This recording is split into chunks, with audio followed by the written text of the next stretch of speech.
আপনি কি কখনো স্বপ্নে দেখেছেন যে আপনাকে দাফন করা হচ্ছে? অনেকে এই স্বপ্ন দেখে খুব ভয় পেয়ে যায়, কিন্তু এর ভিন্ন ভিন্ন অর্থ হতে পারে।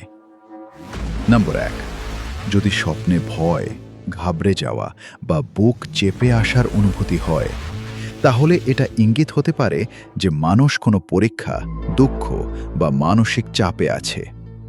আবার এমনও হতে পারে যে কিছু গুনাহ বা ভুল কাজ তার আধ্যাত্মিক জীবনে প্রভাব ফেলছে।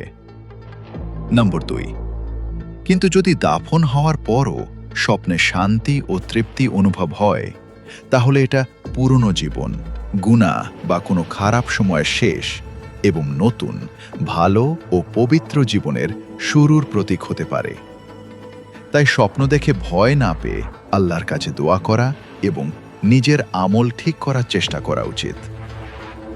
এমন আরও ইসলামিক ভিডিও পেতে এখনই ফলো করতে ভুলবেন না।